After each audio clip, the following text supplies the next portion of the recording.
The Supreme Court seems poised to reject efforts to kick Donald Trump off the ballot over the Capitol riot.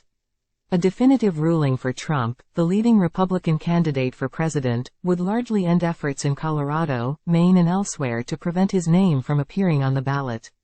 Conservative and liberal justices alike questioned during arguments Thursday whether Trump can be disqualified from being president again because of his efforts to undo his loss in the 2020 election to Democrat Joe Biden, ending with the January 6, 2021, attack on the U.S. Capitol.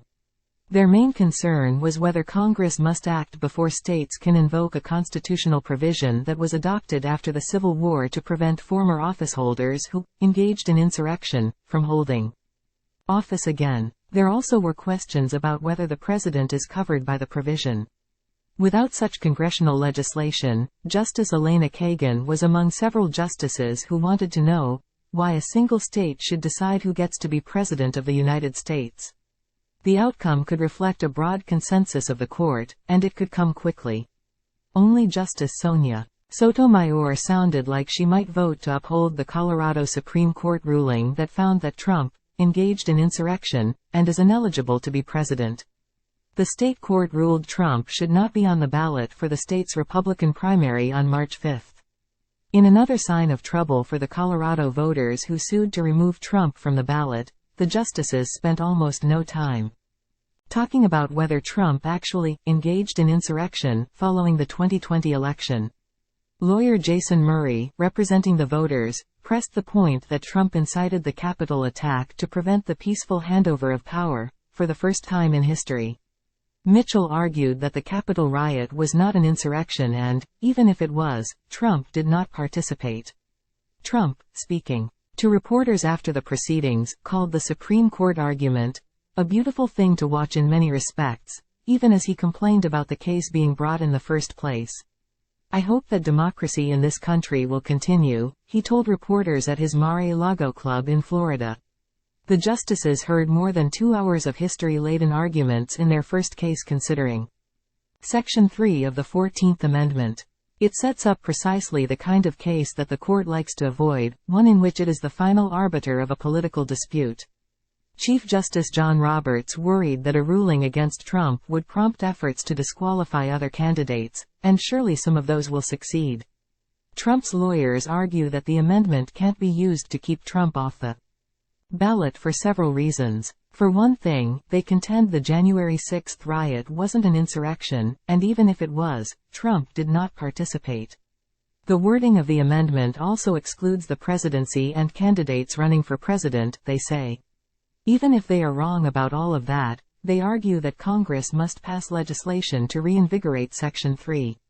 The lawyers for Republican and independent voters who sued to remove Trump's name from the Colorado ballot counter that there is ample evidence that the events of January 6 constituted an insurrection and that Trump incited it. They say it would be absurd to apply Section 3 to everything but the presidency or that Trump is somehow exempt. And the provision needs no enabling legislation, they argue. A decision upholding the Colorado decision would amount to a declaration from the Supreme Court that Trump did engage in insurrection and is barred by the 14th Amendment from holding office again. That would allow states to keep him off the ballot and imperil his campaign. The justices could opt for a less conclusive outcome, but with the knowledge that the issue could return to them, perhaps after the general election. In November and in the midst of a full-blown constitutional crisis. Trump is separately appealing to state court a ruling by Maine's Democratic Secretary of State, Shenna Bellows, that he was ineligible to appear on that state's ballot over his role in the Capitol attack. Both the Colorado Supreme Court and the Maine Secretary of State's rulings are on hold until the appeals play out. The court has signaled it will try to act quickly, dramatically shortening the period in which it receives written briefing and holds arguments in the courtroom. People began lining up outside the court on Wednesday hoping to snag one of the few seats allotted to the public. This is a landmark decision and I want to be in the room where it happened, to quote Hamilton, said Susan Acker of Cincinnati, Ohio, who was in line with 2 friends.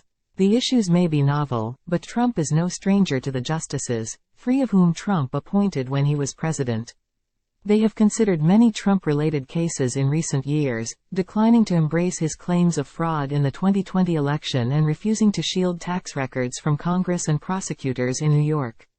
Before the Supreme Court is even finished deciding this case, the justices almost certainly will be dealing with another appeal from Trump, who is expected to seek an emergency order to keep his election subversion trial on hold so he can appeal lower court rulings that he is not immune from criminal charges.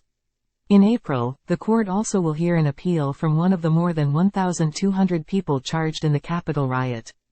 The case could upend a charge prosecutors have brought against more than 300 people, including Trump. The court last played so central a role in presidential politics in its 5-4 decision that effectively ended the disputed 2000 election in favor of George W. Bush. Justice Clarence Thomas is the only member of the court who also took part in Bush v. Gore. Thomas has ignored calls by some Democratic lawmakers to step aside from the case because his wife, Ginny, supported Trump's effort to overturn the 2020 election results and attended the rally that preceded the storming of the Capitol by Trump supporters. ______. Republished with permission of the Associated Press.